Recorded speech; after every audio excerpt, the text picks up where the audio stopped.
This and more coming up on The Whitney Reynolds Show. I knew something terrible had happened the night before, and I'd almost killed myself. I stood on the ledge ready to jump, took my hands off even to jump, and my phone rang. If I'm doing this for myself, I already learned that there are others that are lonely and that are trying to reach out for help. You know, maybe I should try and help them. It's actually been healing for me. The more I help, the more I heal. And to come from a family who doesn't usually do musical theater, you know, all of them are either doctors, lawyers, or nurses. And so for me to do theater is very out of the realm of what my family does.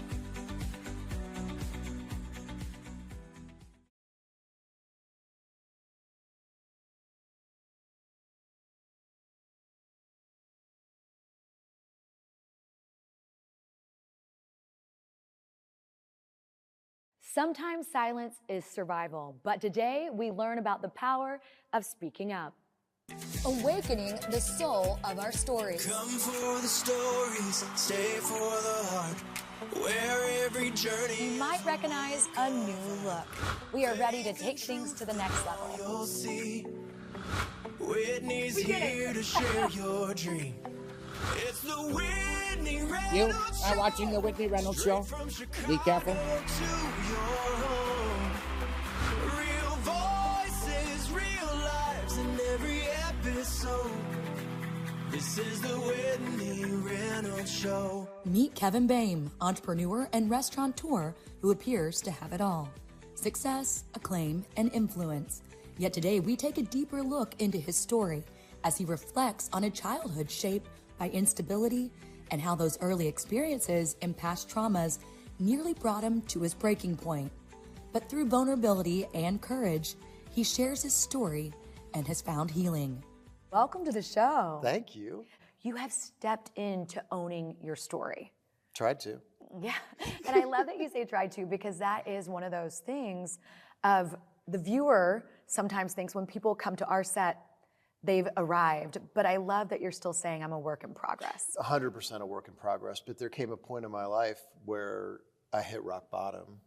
And rock bottom's a gift if you can survive it. When did you know I'm at the lowest I've been? Well, you know when you wake up and something bad just happened to you and you have this like 3 or 4 second reprieve from remembering that it happened? I woke up on a ledge in Los Angeles in kind of a flop sweat, and I didn't get that reprieve.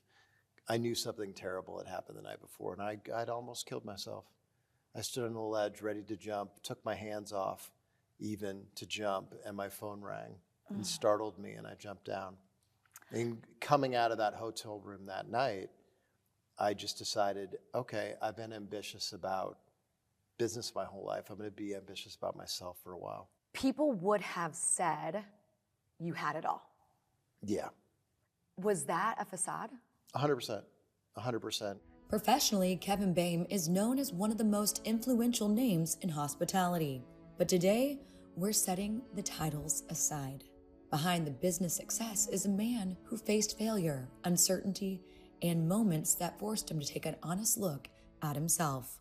I've been a bipolar denier for a long time in my life. And when you look at my family, on my father's side, my grandmother committed suicide. My aunt committed suicide.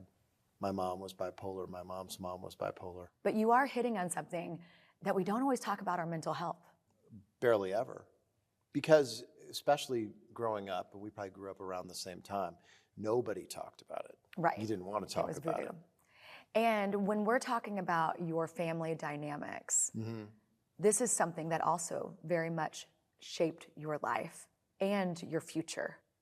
Yes. Walk our viewers back through this fake family you thought you had. My mom was one of 14 kids who grew up on a farm in North Michigan and had about as bad of a childhood as you can have. Farm labor at age 6, beaten by her dad, sexually abused by a relative. Got away to high school and said, I'm going to be valedictorian of this high school, and I'm never going to come back to Roscommon, Michigan. And that's what she did. And she got away to college, and she goes, I'm going to marry the first nice guy that I meet. My mom was a doll. She was beautiful. And a guy sat down next to her in the cafeteria. 4 months later, at age 18, she's married to him. On her wedding night, he's screaming at her, and she's like, oh no, I don't even know this guy.